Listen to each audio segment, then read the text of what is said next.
황제는 어리석은 아들이 성생활을 모른다는 걱정에 후궁을 보내어 가르치게 했고, 그 결과 뜻밖에도 다음 왕자가 태어났다. 서기 271년 3월 어느 날 아침, 서진의 궁궐. 후궁 사구는 쓸쓸한 방에서 방황하며 극심한 외로움을 느끼고 위안을 갈구하고 있었다. 그러나 오늘의 부름은 그녀가 기대했던 황제가 아닌 다른 누군가에게서 온 것이었다. 당시 셰구는 겨우 19살, 한창 젊은 나이였습니다. 뜰에서 새들이 짝을 지어 날고 고양이들이 풀밭에서 짝짓기를 하며 노는 모습을 지켜보았습니다. 그녀의 호르몬은 끊임없이 분비되었지만 그녀는 그것을 방출할 수 없었습니다. 그녀는 사마염 황제가 거대한 후궁을 가지고 있다는 것을 알고 있었습니다. 3개의 궁궐과 6개의 뜰, 그리고 10,000명이 넘는 후궁들이 있었습니다. 그가 매일 밤 그중 한 명을 찾아간다 해도 그녀의 차례가 돌아오려면 아마 30년은 걸릴 것이었습니다. 그때쯤이면 많은 후궁들이 백발의 노파가 되어 더 이상 후사를 낳을 수 없을 것이었습니다. 사마염 황제 역시 후궁들에게 이러한 상황이 얼마나 부당한지 잘 알고 있었고 어떤 후궁을 찾아올지 늘 고민했습니다. 고심 끝에 사마염은 마침내 비교적 공평한 방법을 생각해냈습니다. 매일 밤 양수레가 궁궐 정원을 자유롭게 달리고 황제는 그 수레가 멈추는 곳마다 어느 후궁을 찾아가느냐는 것이었습니다. 처음에는 이 방법이 참신했지만 몇몇 영리한 후궁들이 곧 요령을 알아챘습니다. 한 후궁은 문에 대나무 막대기로 표시를 하고 환관들에게 뇌물을 주고 문 밖에 소금물을 뿌려 양들이 멈추도록 유도하여 매일 밤 특별 대우를 받았습니다. 그러나 이 방법은 곧 다른 후궁들도 따라했고 결국 그들은 잔혹한 현실에 직면해야 했습니다. 대부분의 후궁들은 그저 기다릴 수밖에 없었습니다. 이런 운명 앞에서 가장 불운한 건 시지우였다.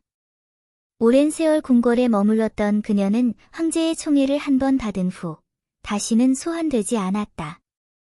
마치 삶이 완전히 정체된 듯했다. 그녀는 매일 하늘을 바라보며 운명을 바꿀 기회를 간절히 바랐다. 어느 날 저녁, 시지우는 텅 빈 방에 홀로 앉아 점점 더 외로움을 느꼈다. 마치 기적이 일어나기를 기다리듯 그녀는 가끔 창가로 걸어가 밖을 내다보곤 했다. 어젯밤, 그녀는 꿈에서 신선히 여보, 좋은 일이 내게 온다 라고 말하는 것을 들었다. 잠에서 깬 그녀는 그 말을 의심 없이 믿었다. 그래서 그녀는 단정하게 차려입고 가장 아름다운 옷을 입고 화장을 하고 운명의 전환점을 맞이할 준비를 했다. 마침내 하늘이 점점 어두워지자 시지우의 기대는 현실이 되었다. 젊은 환관이 화려한 가마를 메고 환관들을 이끌고 황급히 그녀의 집문으로 들어왔다. 젊은 환관은 방으로 들어와 공손하게 말했다. 황제께서 어서 옷을 차려입으라고 명하셨습니다. 시지우는 너무 기뻐서 펄쩍 뛰어오를 뻔했다. 드디어 이 날을 기다렸구나. 하지만 황제의 침실에 도착했을 때 그녀는 충격적인 명령을 들었다. 황제에게 가거라. 시구는 황제가 왜 자신을 왕자에게 데려가라고 했는지 이해할 수 없었다. 사마염이 설명했다. 거기에 가서 왕자에게 남녀에 대해 가르쳐 주세요. 이 대답에 시구는 충격을 받았다. 황제가 왜 자신에게 그런 일을 하라고 했는지 이해할 수 없었다. 사마염은 후계자를 고르는데 딜레마에 빠졌습니다. 그는 어려운 선택에 직면했습니다. 재능 있는 아들을 택할 것인가, 아니면 장남을 택할 것인가. 장남이라고 해서 반드시 총명한 것은 아니었고, 재능 있는 아들이 반드시 장남인 것도 아니었습니다. 황제는 총명함이 보통 수준이라면 덕이 있는 사람을 임명하는 것을 선호했습니다. 그러나 이러한 선택은 조상 대대로 이어져 온 전통을 어기는 것이기에 대신들의 강한 반발을 불러일으킬 것이었습니다. 만약 이 관습을 어긴다면 필연적으로 제후들 간의 격렬한 다툼으로 이어질 것이고 심지어는 온 나라의 정세에 영향을 미칠 수도 있었습니다. 강희제 때에 아홉 아들이 태자를 두고 다투는 것처럼 조조가 차남 조식을 후계자로 삼으려 했을 때 신하들의 강한 반대에 부딪혔습니다. 사마염도 비슷한 딜레마에 직면했습니다. 황제의 동생 사마유는 총명하고 덕망이 높았지만 신하들은 그를 후계자로 삼는 것이 규칙을 어길까봐 반대했습니다. 결국 사마염은 태자로 책봉되어 중국을 통일하고 진나라를 세웠습니다. 그러나 현명한 신하들이 점차 죽어가자 사마염은 방탕하고 쾌락에 빠져 전국이 점차 혼란스러워졌습니다. 동시에 사마염의 아들 훗날진, 의 해제가 되는 사마중은 심각한 지적 장애를 가지고 있었습니다. 그는 나이가 들었지만 여전히 자신의 의사를 명확하게 표현하지 못했고 가장 기본적인 것조차 이해하지 못했습니다. 사마염은 깊이 걱정했지만 그가 가장 걱정한 것은 아들의 능력이 아니라 아들이 장래에 자녀를 낳지 못하고 가문의 대를 잇지 못할 것이라는 점이었습니다. 이 문제를 해결하기 위해 사마염은 황당한 해결책을 내놓았습니다. 바로 사구에게 왕자를 가르치게 하여 왕자가 정상적인 남녀 관계를 숙달할 수 있도록 하는 것이었습니다. 이것이 그가 생각해낼 수 있는 유일한 해결책일지도 모릅니다. 황당하지만 사마염 특유의 총명함이 가득합니다. 셰구는 그 임무를 받아들이기를 꺼렸지만 신분이 낮았기에 황제의 명령을 거부할 수 없었다. 처음에는 왕자 앞에서 수줍어하고 내성적이었기에 말을 잘 하지 못했다. 하지만 시간이 흐르면서 마침내 수치심을 떨쳐내고 한밤중에 왕자를 직접 가르쳤다. 놀랍게도 사마중은 지능이 낮았음에도 불구하고 셰구의 가르침 앞에서 본능이 조금씩 깨어났다. 셰구 또한 왕자의 변화를 감지하고 마침내 임무를 완수했다. 하지만 몇 달 후 사구의 배가 살짝 불룩해지기 시작하자 사마염은 당황했습니다. 불만스러웠지만 참았습니다. 결국 사마중과 사구의 아들 사마오가 태자가 되었습니다. 사마중이 왕위를 계승한 후 가남풍왕후가 정권을 완전히 장악하면서 서진의 전국은 점점 더 혼란스러워졌습니다. 사구의 가르침이 없었다면 서진은 진작에 끊어졌을지도 모릅니다.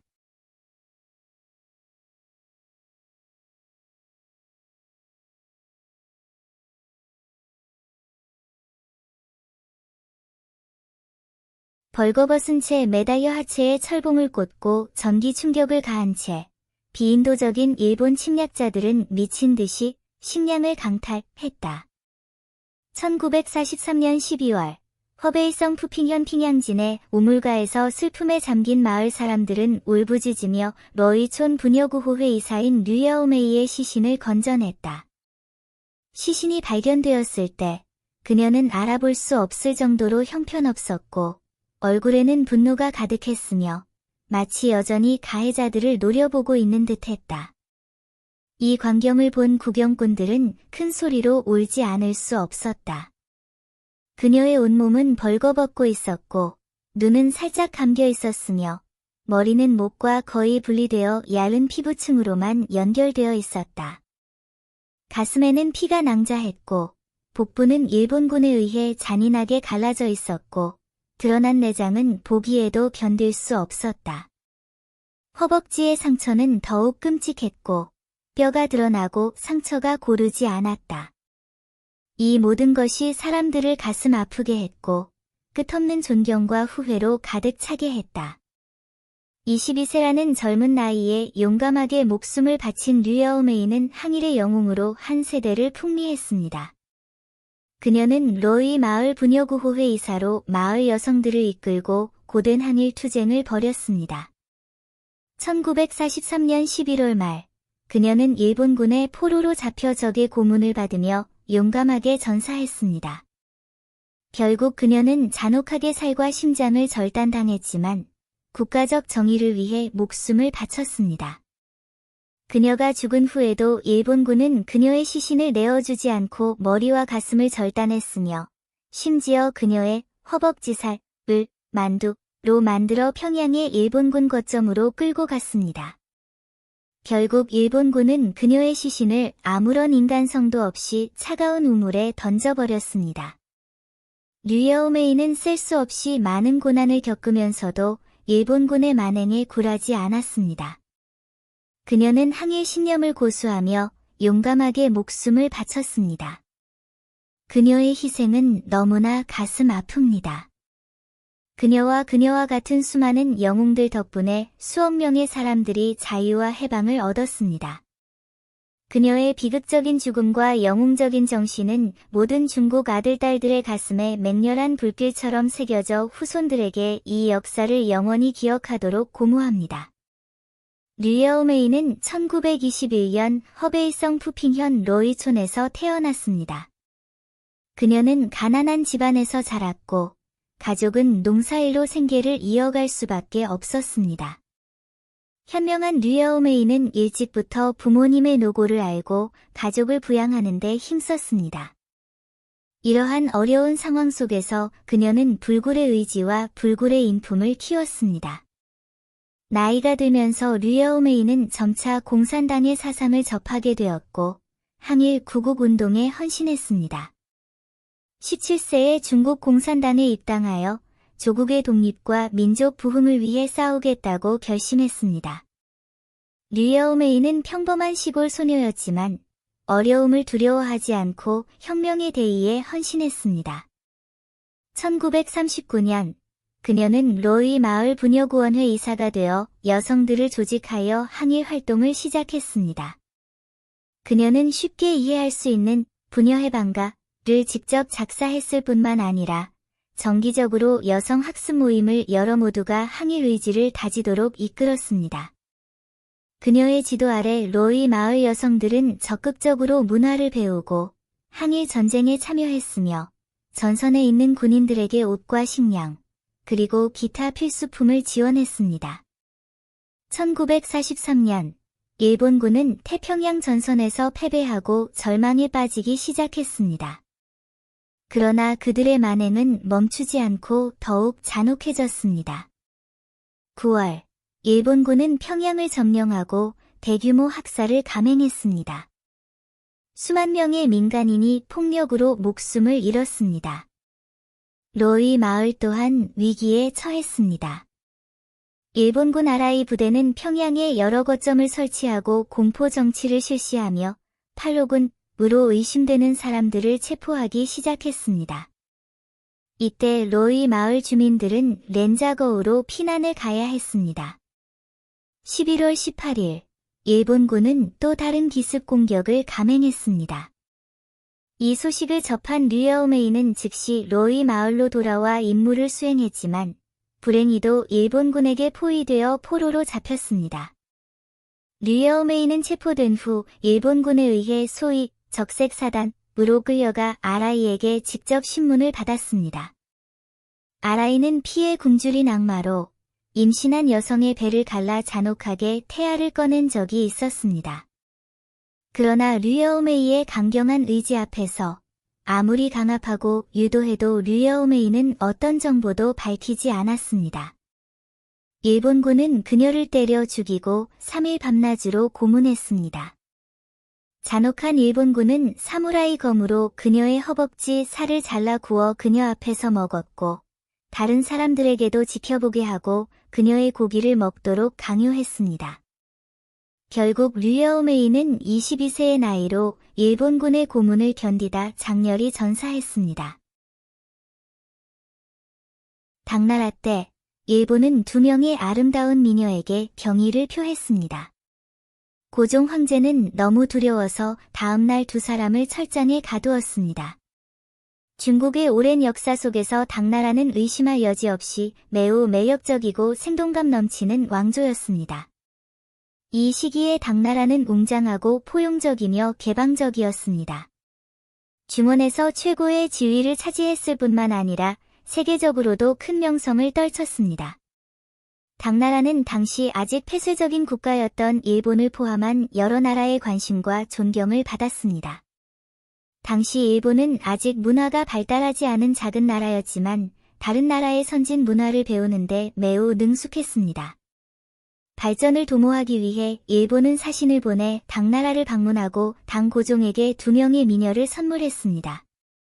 안타깝게도 이 조치는 당고종을 불안하게 만들었고 2 미녀를 세장에 가두고 궁궐에 감금했습니다. 그렇다면 그 이면에는 무슨 일이 일어났을까요?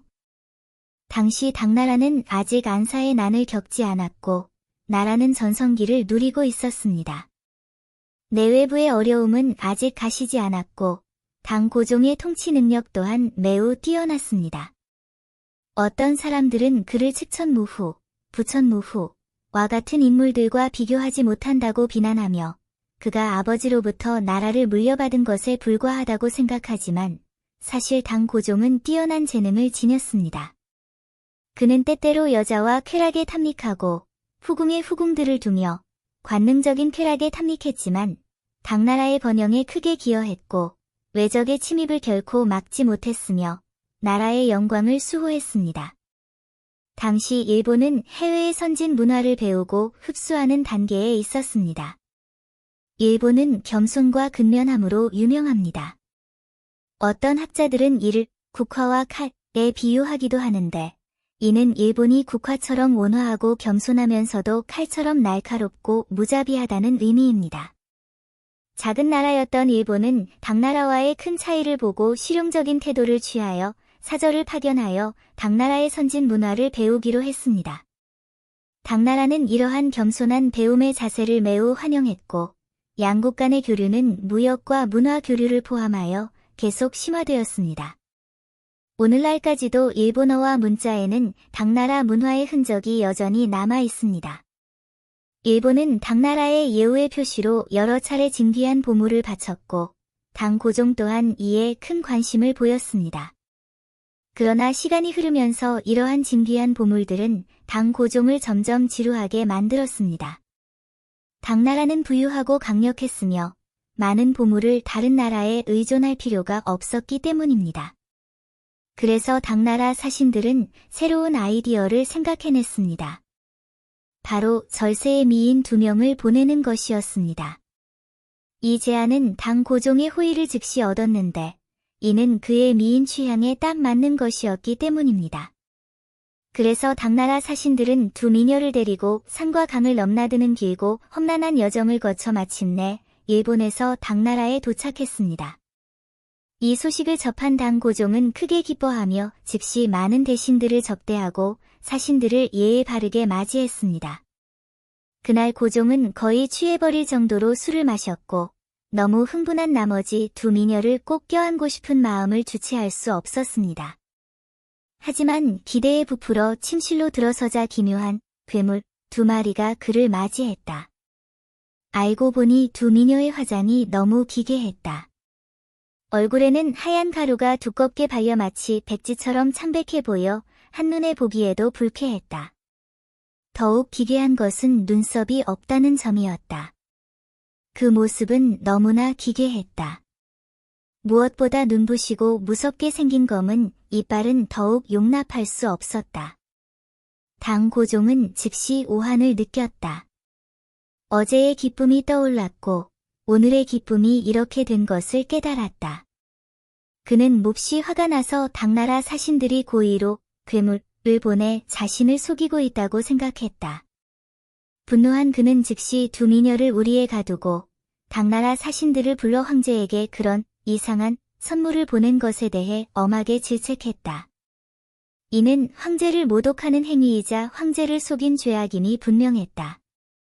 당고종의 분노에 찬 질책에 사신들은 무릎을 꿇고 사과하며 이른바 화장은 일본 의상의 최고 수준이며 가장 고귀한 황제만이 볼 수 있는 것이며 최고의 존경과 경의를 표하는 것이라고 설명했습니다. 사신들은 이는 전적으로 문화적 차이에서 비롯된 것이며 일본 측이 당나라를 모욕하려는 의도는 아니었고 당고종이 이를 오해한 것이라고 설명했습니다. 사신들의 진심 어린 태도를 본 당고종은 점차 분노를 가라앉히고 그들을 용서하기로 했지만 이 기묘한 화장에 대해서는 여전히 의구심을 품고 있었습니다. 이 사건은 중국과 일본의 문화적 차이를 보여주는 축소판일지도 모릅니다. 중국 문화는 항상 조화와 균형을 중시하고 품위와 절제를 강조해온 반면, 일본 문화는 더욱 외향적이고 화려합니다. 두 문화는 매우 다르지만, 이는 누가 옳고 그름을 따질 문제가 아니라 단지 국가와 문화의 차이에서 비롯된 것입니다. 세계화가 심화되는 오늘날, 우리는 더욱 관대하고 열린 마음으로 문화의 차이를 받아들이고 그 아름다움을 존중해야 합니다. 세계에서 가장 신비로운 부족인 누르족은 자손을 이어가기 위해 여성도 결혼할 수 있다. 남자는 나이가 들면 결혼해야 하고 여자도 나이가 들면 결혼해야 한다. 이 문장은 보통 남성의 인생에서 가장 중요한 사건, 즉 결혼과 출산을 요약하는 것으로 여겨집니다. 오늘날 세상은 젠더와 성적 지향 문제에 대해 더욱 열린 마음을 갖게 되었지만 아프리카의 여성도 결혼할 수 있는 원시 부족이 있다고 제가 말한다면 놀라시겠습니까? 이 원시 민족은 수단에 사는 누에르족입니다. 여성이 아내와 결혼하는 그들의 전통은 현대 동성 결혼의 개념과는 다르지만 그들만의 독특한 배경과 이유를 가지고 있습니다. 그렇다면 누에르족은 어떤 민족일까요? 왜 그들의 여성들은 아내와 결혼해야 할까요? 이러한 전통은 어떻게 생겨났을까요? 아프리카 북동부에 위치한 수단은 가난하고 경제적으로 낙후된 나라로 수많은 원시 부족이 살고 있는데 그중 하나가 누에르족입니다. 누에르족의 생활 방식과 관습은 학자들과 외부 세계에서 늘 폭넓게 논의되어 왔습니다. 그중 가장 많이 거론되는 것은 여성들이 아내와 결혼하는 전통입니다. 이러한 관행은 국가의 후진성이나 무지에서 비롯된 것이 아니라 누에르족이 혈통을 이어가고 자손을 낳기 위해 취하는 독특하고 무력한 방식입니다. 많은 고대 사회와 마찬가지로 누에르족은 시족과 혈통에 대한 강한 의식을 가지고 있습니다. 누에르족에게 가장 중요한 임무는 가계를 계승하는 것입니다. 그러나 누에르족 남성들은 오랫동안 전쟁에 참전해왔고 특히 영토를 확장하거나 고향을 방어할 때 주변 부족과 격렬한 갈등을 빚는 경우가 많습니다.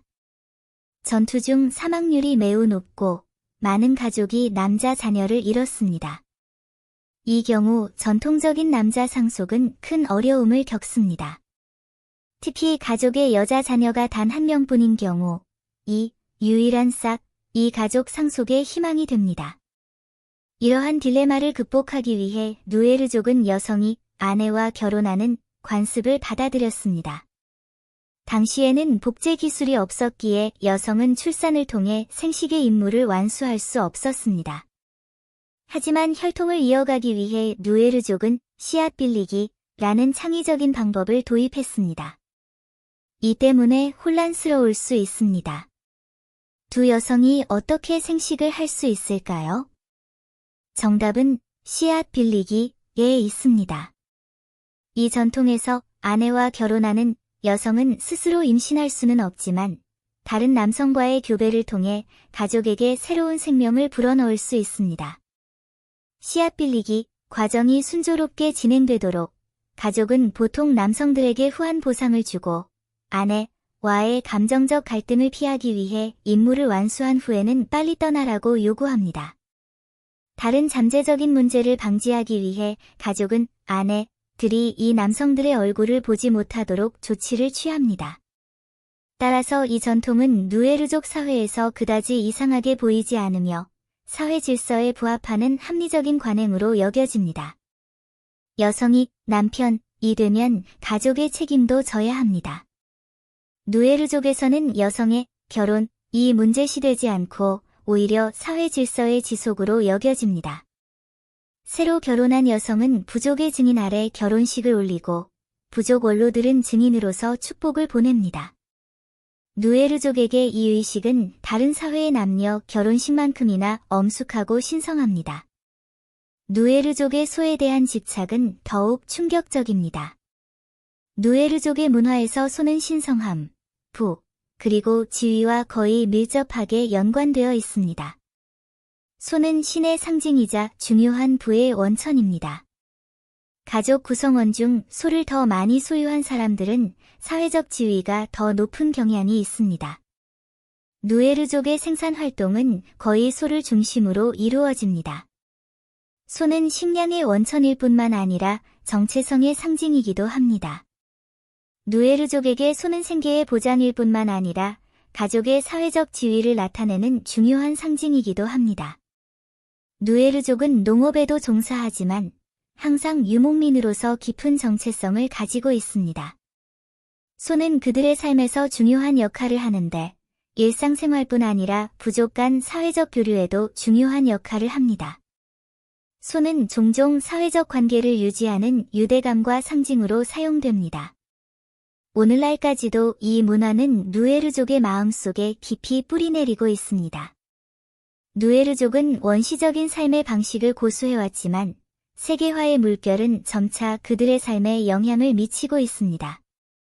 대부분의 누에르족은 여전히 빈곤 속에 살고 있으며 생산성은 현대 사회와는 거리가 멉니다. 이러한 상황을 이해하려면 식민지 역사를 살펴봐야 합니다. 옛날 옛적의 누에르족과 아프리카 대륙 전체는 영국을 비롯한 유럽 국가들의 식민지였습니다. 식민주의자들은 착취와 억압을 통해 지역 민족 집단의 힘을 크게 약화시키고 그들을 심각한 곤경에 빠뜨렸습니다. 영국의 식민 지배 하에서 누에르족은 가혹한 노예 교육을 받았고 많은 사람들은 어린 시절부터 세뇌당하여 자신들의 운명이 식민지 지배자에게 복종하는 것이라고 믿었습니다. 식민제국은 산업화와 생산성 향상을 가져왔지만 아프리카인들의 근본적인 빈곤 문제는 해결하지 못했습니다. 식민 통치 기간 동안 영국은 의도적으로 부족 간 갈등, 특히 누에르족과 딩카족 간의 갈등을 조장하여 막대한 사상자를 냈습니다. 상황이 변화함에 따라 누에르족의 생활 환경은 점점 더 열악해졌습니다. 누에르족의 주요 거주지는 남수단이며 장기 전쟁은 이 지역의 안보 상황을 더욱 악화시켰습니다. 총기의 보편화로 누에르족은 무기에 극도로 의존하게 되었습니다. 전쟁으로 피폐해진 이 땅에서 총을 소유한다는 것은 자신의 목소리를 낼 수 있다는 것을 의미합니다. 오늘날 누에르족은 남수단에서 두 번째로 큰 부족으로 전체 인구의 약 15.6%를 차지합니다. 석유 수출로 이 지역에 어느 정도 경제적 수입이 발생했지만 가공산업의 부족으로 이러한 부는 여전히 그들의 생활 수준을 실질적으로 개선하지 못하고 있습니다. 누에르족의 생존 압박은 여전히 심각하며 그들의 생활 수준은 세계 다른 지역에 비해 크게 뒤떨어져 있습니다. 오늘날 누에르족은 여전히 원시적인 생활 습관을 고수하고 있으며 현대화 과정을 따라잡지 못하고 있습니다. 그들의 이야기가 끊임없이 전해지고 있지만 외부인이 누에르족의 진정한 모습을 이해하기는 여전히 매우 어렵습니다. 양산에는 여자가 거의 없습니다. 영웅들은 어떻게 육체적 욕구를 해결할까요? 이규가 그 예입니다. 우리 조상들은 먹고 사는 것이 사람의 본성이라고 했습니다. 먹고 사는 것이 사람의 본성입니다. 그런데 수호전을 펼치자 뭔가 잘못되었다는 생각이 들었습니다. 양산의 108명의 영웅 중 사랑을 진지하게 여기는 사람은 거의 없었고 여자를 빼앗으려는 사람은 아무도 없었습니다. 여자는 단 3명뿐이었고 짧은 다리의 호랑이 왕인을 제외한 나머지 105명의 남자는 대부분 독신이었습니다. 심지어 가정이 있던 사람들조차 양산으로 간 후 여자와 완전히 단절되었습니다. 왜 그럴까요? 송강에 대해 먼저 이야기해 봅시다. 처음에는 매일 밤 얀폭 씨와 함께 있었지만 곧 너무 게을러져서 나가기가 싫어졌습니다. 책에 따르면 그는 총과 몽둥이만 좋아하고 여자에는 별로 관심이 없다고 하니 이 말을 잘 들어보세요. 송강은 관직에 오래 있었고 그의 마음은 마치 거울과 같습니다. 얀폭 씨는 그저 아무렇게나 데려온 여자일 뿐인데 지하 세계의 형들과 친분을 쌓고 인맥을 쌓는 것보다 더 중요할 수 있을까요? 새로움이 사라지자 그는 자연스럽게 그녀를 떠났습니다.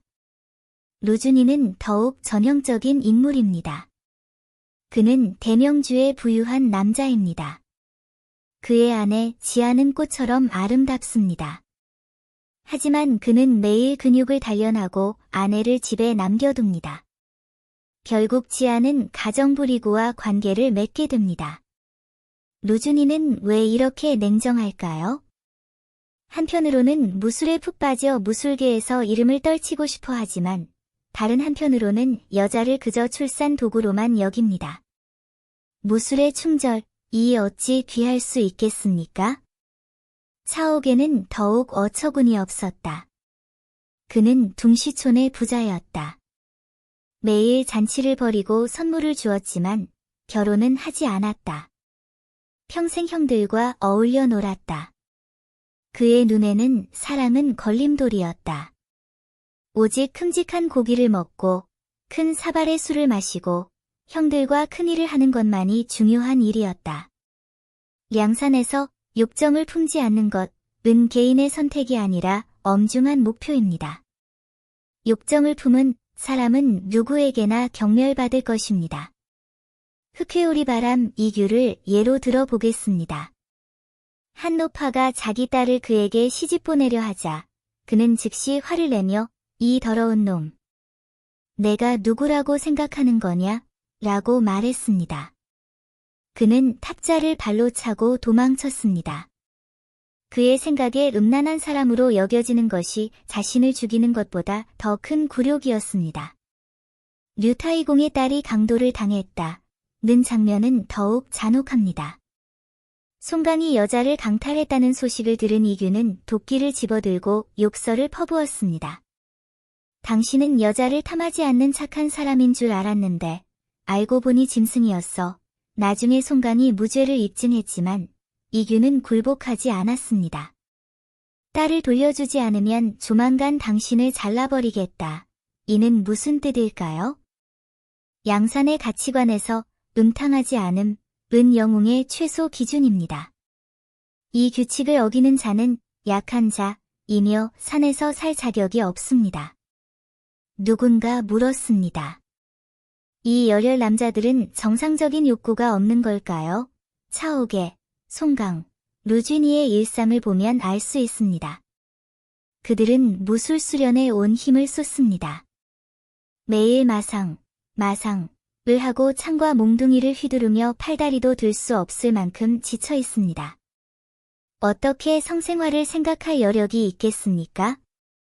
게다가 량산은 매일 병사들의 감시를 받으며 언제든 싸워야 했습니다. 오직 건강을 유지하고 무술을 연마해야만 목숨을 구할 수 있었습니다. 만약 여자를 탐하다 몸이 무너진다면 어떻게 저승에서 살아남을 수 있겠습니까? 그러니 욕정이 없었다 라고 말하기보다는 생존의 압박이 너무 커서 욕정할 시간이 없었다 라고 말하는 편이 나을 것입니다. 결국 량산의 영웅들은 개인적인 선택 때문이 아니라 강요된 행동이었기에 욕망에 사로잡혔다고 할 수 있습니다. 주먹이 전부인 세상에서 사랑은 약점입니다. 여자에게 집착하면 다른 사람들은 당신을 쓸모없고 믿을 수 없는 사람으로 생각할 것입니다. 누가 당신의 오빠가 되고 싶어 하겠습니까? 더욱이 량산은 본래 반란 동맹이었고 조정은 그들을 매일같이 몰살하려 했습니다. 부녀를 강탈하는 영웅이라는 악명이 퍼지면 산적으로 확정되지 않겠습니까?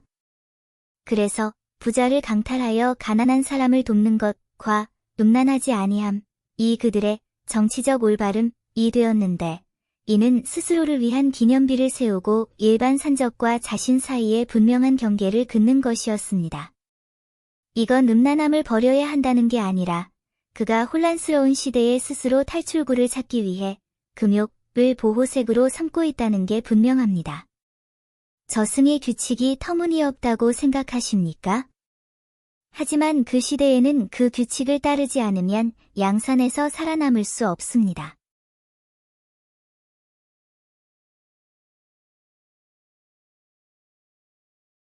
옛날 황제들은 일을 편하게 하기 위해 침대 머리맡에 나무 막대기를 놓았는데 그것 때문에 후궁들이 괴로워했습니다. 황제의 절대 권력 아래 수천 명의 신하들이 그에게 절을 올렸습니다. 황제는 위엄 있고 강력해 보였지만 실제로는 끝없는 경계 속에 살았습니다. 많은 역사 기록에 따르면 황제들은 암살에 대한 두려움 때문에 밤에 잠을 이룰 수 없었습니다. 밤이 되면 그들은 언제든 암살자의 칼날이든 뒤를 찔러 생명을 위협할 것이라고 느꼈습니다.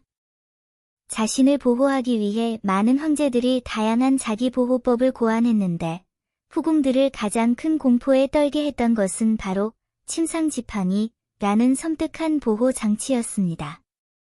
이 독특한 풍습은 북량, 나라의 오선왕, 거거맹훈에게서 유래했습니다. 그는 유목 문화가 한창 유행하던 16국 시대에 살았습니다. 그러나 거거맹훈은 당시 다른 유목 지배자들과는 극명한 대조를 이루는 우아한 군주였습니다. 쥐취맹훈은 말타기와 활쏘기에 능했을 뿐만 아니라 문학과 서예를 사랑했습니다. 그는 문무를 겸비한 군주라고 할 수 있었습니다. 하지만 겉보기에 온순해 보이는 이 군주에게도 서늘한 버릇이 있었습니다. 그는 늘 침대 곁에 나무 막대기를 두었습니다. 밤이 되면 누군가 그의 침실에 접근하면 재빨리 막대기를 집어들고 몽유병처럼 공격했습니다. 이 행동에 후궁들은 큰 공황 상태에 빠졌습니다. 누가 감히 밤에 그를 방해하겠습니까? 그를 시중드는 시녀와 환관들조차 조심하지 않으면 곤경에 처할 것을 두려워하여 더욱 조심하게 되었습니다. 겉보기에는 오선왕의 기행처럼 보였지만 사실 그 이면에는 깊은 이유가 있었습니다. 오선왕은 서량을 정복했을 당시 측근들의 배신과 암살을 경험했습니다. 다행히 무사히 탈출했지만 그 위험은 그의 마음속 깊이 새겨져 평생 그의 마음속 그림자가 되었습니다. 그래서 나무막대는 밤에는 그의 수호신일 뿐만 아니라 낮에는 그의 절대 권력을 상징했고 밤에는 적에게 맞서는 무기가 되었습니다. 이 관행은 분명히 매우 효과적이었습니다. 무현왕, 제위 시절에는 아무도 밤에 그의 침실에 접근하지 못했습니다. 주변 사람들은 실수로 그의 분노를 터뜨리면 치명적인 위험에 처할 것이라는 것을 알고 있었습니다. 더욱 놀라운 것은 무현왕이 뛰어난 수행 능력을 보였다는 것입니다. 그가 몽유병 상태에 빠졌을 때마다 그의 공격은 상대에게 치명적이지 않을 때만 실행되었습니다. 이는 황제로서의 그의 위엄을 유지했을 뿐만 아니라 타인의 마음을 뒤흔드는 목표를 눈에 띄지 않게 달성했습니다. 역사가들 역시 이 시기의 역사를 묘사할 때 매우 신중했습니다. 무선왕이 몽유병을 알았다는 사실만 언급했을 뿐, 그 이면의 깊은 이유는 암묵적으로 생략했습니다. 아이러니컬하게도 이 침대 머리맡에 나무 막대기를 두는 풍습은 후에 일부 군주들에 의해 모방되었습니다. 후량의 마지막 황제 주우정이 대표적인 예입니다. 겉모습은 위풍당당했지만 속은 예민했던 주유정은 침대 옆에 나무 막대기를 두었을 뿐만 아니라 그것을 가려움증 완화 막대기라고 불렀습니다. 그러나 이 가려움증 완화 막대기는 신체적 불편함을 해소하는 데 사용된 것이 아니라 후궁들을 처벌하는 도구가 되었습니다. 후궁이 실수로 그를 화나게 할 때마다 그녀는 막대기 아래의 원앙이라는 비극을 초래했습니다.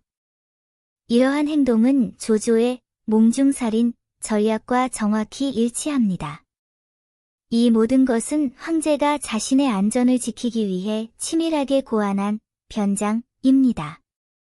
한 나라의 군주로서 그들의 삶은 숨겨진 위험으로 가득 차 있습니다. 가장 기본적인 잠조차도 그들의 생명을 위협할 수 있기에 그들은 자신의 안전을 보장하기 위해 다양한 수단을 고안해야 합니다. 이러한 사고방식 이면에는 어느 정도 정권의 취약성이 반영되어 있습니다. 국민의 진정한 지지를 받는 통치자가 어떻게 그토록 조심스럽고 의심할 수 있었을까요? 이후 청나라 황제들은 이러한 문제를 피하기 위해 더욱 문명화된 방법을 채택했습니다. 예를 들어 황제를 시중들기 전에 후궁들은 목욕을 철저히 하고 옷을 갈아입어야 했으며 침실에 어떤 물건도 가져오는 것이 엄격히 금지되었습니다. 모든 후궁들은 침구로 감싸 시종들에 의해 황제의 침실로 보내졌습니다. 이러한 관행은 황제의 안전을 보장했을 뿐만 아니라 몽유병 지팡이라는 조잡한 방법을 사용하지 않아 황제의 삶을 더욱 우아하고 품위 있게 만들었습니다. 아프리카의 한 작은 나라에 에이즈가 만연합니다. 이 질병을 예방하기 위해 왕은 그 나라 여성들이 바지를 입는 것을 금지하라고 명령했습니다. 아프리카 남부, 남아프리카 공화국과 모잠비크 사이에 위치한 독특한 작은 나라가 있습니다. 이 나라는 면적이 17,363 스퀘어 킬로미터에 불과하고 인구는 약 115만 명, 2019년 UN 통계 기준에 불과합니다. 이 나라의 이름은 스와질란드이며 인구는 적습니다. 다른 아프리카 국가들과 달리 스와질란드는 절대 군주제를 시행하는 유일한 국가입니다. 정당은 선거에 참여할 수조차 없습니다. 국왕은 거의 무제한적인 권력을 가지고 있으며 원하는 대로 모든 결정을 내릴 수 있습니다. 국왕에게 가해지는 법적 제약은 거의 없으며 심지어 자신의 법률을 제정할 수도 있습니다. 이는 스와질란드의 통치 방식을 매우 독특하고 불합리하게 만듭니다. 크루쇼프가 소련의 옥수수 재배를 장려했던 것처럼 스와질란드의 현 국왕 음스와티 3세 또한 전 세계를 충격에 빠뜨린 금지령을 내렸습니다. 모든 여성의 바지 착용을 금지한 것입니다. 이러한 조치는 불합리해 보이지만 그 이면에는 스와질란드의 뿌리 깊은 일련의 복잡한 사회, 정치적 문제들이 투영되어 있습니다. 스와질란드는 왜 이처럼 기이한 상황에 처하게 되었을까요? 스와질란드 주민들은 주로 스와지족, 줄루족, 통가족이라는 세 주요 민족으로 구성되어 있습니다. 스와지족은 가장 큰 민족으로 스와질란드 인구의 90%를 차지합니다.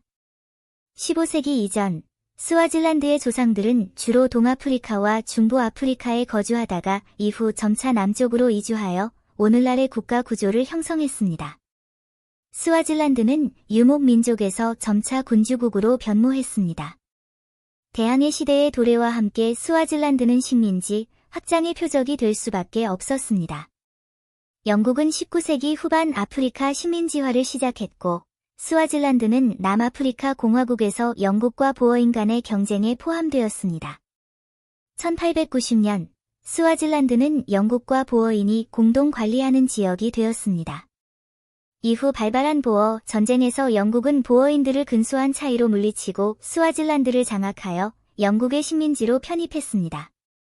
제2차 세계대전 종전 후 세계 여러 식민지 국가들이 독립을 쟁취했고 스와질란드 또한 독립을 모색하기 시작했습니다. 1967년 영국은 스와질란드에서 선거를 실시하기로 합의했습니다. 1968년 9월 6일 스와질란드는 공식적으로 독립을 선언하고 소부자 2세 국왕이 통치를 시작했습니다. 소부자 2세는 61년간 재위하는 동안 헌법을 여러 차례 개정하여 국왕의 절대 권력을 더욱 공고히 하고 스와질란드의 미래 정치 방향에 대한 기반을 마련했습니다. 소부자 2세의 아들인 현 국왕 음스와티 3세 역시 이러한 중앙집권적 체제를 이어갔습니다. 소부자 2세는 재위 기간 동안 왕권을 강화했을 뿐만 아니라 수많은 후궁을 거느렸고 궁궐과 하렘에는 3,000명의 미녀가 있었습니다. 통계에 따르면 소부자 2세가 사망했을 당시 그의 후궁은 70명이 넘었고 손자도 1,000명이 넘었습니다. 왕실은 규모가 크고 매우 호사스러웠습니다. 음스와티 3세는 소부자 2세의 67번째 아들입니다. 그는 18세 반의 나이에 왕위에 올라 당시 세계 최연소 군주가 되었습니다. 하지만 왕위를 계승했음에도 불구하고 음스와티 3세는 왕으로서의 책임을 다하지 않았습니다. 그는 국민의 고통을 완전히 무시하고 개인적인 이익을 추구하며 자신의 삶을 즐기는 데 더 집중했습니다. 이러한 그의 행보는 때때로 고기를 왜 안 먹는가? 라는 전형적인 왕이라는 비판을 받기도 했습니다. 스와질랜드는 자원이 풍부하고 기후가 온화하지만 세계은행에 따르면 여전히 중하위 소득 국가입니다. 농업이 경제의 근간이며 국민의 약 80%가 농업 생산에 종사하고 있습니다. 스와질랜드는 1968년 독립했지만 반세기 동안의 식민 지배는 여전히 국가의 경제 구조에 지대한 영향을 미치고 있습니다. 현재까지 스와질랜드 국토의 약 45%가 외국계 백인 기업들에 의해 통제되고 있으며 이는 많은 자원이 일반 국민에게 제대로 활용되지 못하고 있음을 의미합니다. 스와질랜드는 식민 지배에서 벗어났지만 국왕이 막대한 토지와 경제 자원을 독점하고 있어 국민들은 여전히 빈곤 속에 살고 있으며 산업화는 거의 진전되지 않았습니다. 국내 산업 공백을 메우기 위해 스와질랜드는 외국 자본과 기술을 도입했지만 이는 국가의 경제적 어려움을 근본적으로 해결하지 못했습니다. 오히려 외국 기업들은 그 과정에서 막대한 이익을 얻었고 빈부격차는 점차 심화되었습니다. 빈곤은 다른 사회 문제들을 야기했는데 그 중에서도 에이즈 확산은 스와질랜드의 주요 과제가 되었습니다. 1987년 스와질랜드에서 첫 에이즈 환자가 발견되었습니다. 이후 에이즈 확산은 급격히 증가하여 1992년에는 에이즈 환자 수가 238명에 달했습니다. 불과 6년 후, 이 숫자는 거의 2,000명으로 급증하여 스와질랜드는 세계에서 에이즈 감염률이 가장 높은 국가 중 하나가 되었습니다. 빈곤과 열악한 교육 수준 외에도 사회 내 남녀 관계 또한 에이즈 확산의 주요 요인입니다. 스와질랜드의 전통적인 결혼 제도는 항상 일부다 처제를 고수해왔으며 남성은 가정에서 절대적인 지배권을 행사하고 여성은 낮은 지위에 머물며 선택의 여지가 거의 없었습니다. 음스와티 3세 국왕은 많은 아내와 척을 두었고 이로 인해 대중의 결혼관도 영향을 받았습니다. 게다가 스와질랜드의 성문화는 비교적 개방적이고 많은 사람들이 콘돔 사용에 익숙하지 않아 성병이 더 빨리 확산됩니다. 이러한 현상에 대응하여 국왕은 실제로 해결책을 제시했습니다. 바로 여성의 바지 착용을 금지하는 것이었습니다. 그는 여성의 바지 착용이 에이즈 확산과 관련이 있다고 믿었습니다. 성경을 읽은 후 그는 이러한 관점을 저주와 연결짓고 에이즈가 스와질랜드에 대한 벌이라고 믿었습니다. 하지만 이 명령은 에이즈 확산을 막지 못했습니다. 왕은 바지를 입은 여성을 보면 누구든 바지를 벗어던지도록 명령했습니다. 이 터무니없는 관행은 실질적인 문제 해결에는 도움이 되지 않았고 오히려 사회적 불만만 증폭시켰습니다. 의료 자원 부족으로 환자들은 치료를 받기 어려워졌고 에이즈는 국민들 사이에 급속도로 퍼졌습니다. 동시에 음스와티 3세 국왕의 사치스러운 삶은 어떤 식으로도 제한받지 않았습니다. 그는 헬리콥터 구입에 4,500만 달러를 지출할 계획이었다고 알려졌는데 이는 스와질랜드의 2년 의료 예산과 거의 맞먹는 금액입니다. 또한 음스와티 3세는 에이즈 확산을 막기 위해 국민들에게 5년간 성관계를 금하는 금욕법을 도입했습니다. 그러나 이 법령이 발표되자마자 음스와티 3세는 이 규정을 공공연히 위반하고 계속해서 후궁을 선정했으며 매년 열리는 갈대 축제를 공개 후궁 선정 행사로 변질시켰습니다. 갈대 축제 기간 동안 소녀들은 화려한 옷을 입고 갈대를 들고 춤추고 노래합니다. 왕의 선택을 받은 소녀들은 궁궐에 들어가 고귀한 삶을 살 기회를 얻습니다. 따라서 이 축제는 많은 어린 소녀들의 꿈의 무대가 되었습니다. 이러한 일련의 충격적인 행태 외에도 음스와티 3세는 수천 마리의 소를 팔고 에어컨이 장착된 고급 승용차를 구입했습니다. 이러한 소비주의적 행태는 국가의 빈곤과 극명한 대조를 이룹니다. 스와질랜드의 경제적 어려움과 점점 심화되는 사회적 모순에도 불구하고 국왕은 여전히 특권과 사치에 푹 빠져 있으며 국민들의 고통은 조금도 줄어들지 않았습니다. 음스와 T3세가 이러한 생활 방식을 계속 유지할 수 있을지는 국민들이 얼마나 오래 그를 용납할 수 있을지에 달려 있습니다.